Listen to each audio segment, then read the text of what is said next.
অখিল ভারতীয় সাফাই মজদুর সংঘ অনুমোদিত ত্রিপুরা ডিডাব্লিউএস পাম্প অপারেটর সংঘের পক্ষ থেকে আজকে চিফ ইঞ্জিনিয়ার ডিডাব্লিউএসের কাছে আমরা গণডেপুটেশন দিতে যাচ্ছি।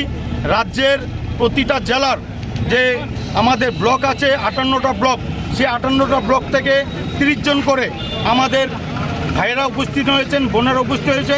মূলত আমি বলতে চাই যে আমরা অখিল ভারতীয় সাফাই মজদুর সংঘ সর্বদা আমরা সাফাই কাজের সাথে যারা অন্যরা রিলেটেড আছেন তাদের জন্য আমরা কাজ করি। অত্যন্ত হৃদয় বিদারক, দুঃখজনক। পাশাপাশি কিছু সংখ্যক আমলা আধিকারিক আছেন যারা এখনও পট পরিবর্তনের পরেও নিজেদেরকে সেই লাল ফিতার মোড়কে আবদ্ধ করে রেখেছেন।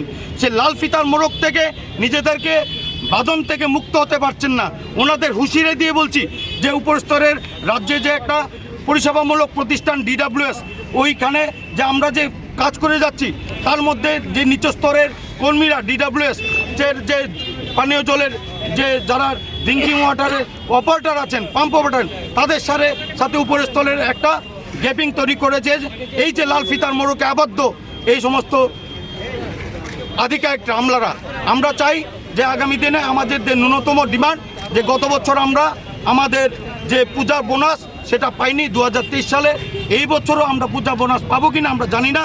আমরা দাবি জানিয়ে আসছি যে গত বছরে পূজা বোনাস এবং এই বছরে একসাথে আমাদের এটা দেওয়া হোক। পাশাপাশি পেমেন্ট ওয়েজেস অ্যাক্ট 1936কে এখানে ভায়োলেশন করা যাচ্ছে। যে এভাবে যে প্রতি বছরে প্রতি মাসের যে ওয়েজেস সেটা কখনো আমাদের 10 তারিখের মধ্যে দেওয়া হয় না, কখনো 2 মাস 3 মাস অন্তর দেওয়া হয়। সেটা অবশ্যই ভায়োলেশন করা হচ্ছে।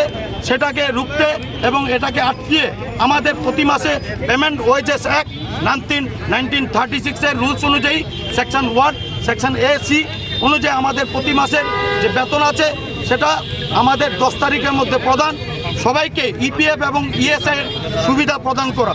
পাশাপাশি যে আমরা অনেক কর্মচারী আছেন যারা 10 বছর উপরে হয়ে গেছেন, 15 বছর হয়েছেন, 20 বছর হয়েছেন, তাদের জন্য একটা সিনিয়রিটি লিস্ট তৈরি করে ধাপে ধাপে আমাদেরকে এই রেগুলেশনের আওতায় নিয়ে আসা। আমাদের 6 দফা দাবি নিয়ে আমরা যাচ্ছি। সবাই মজদুর সঙ্গে কি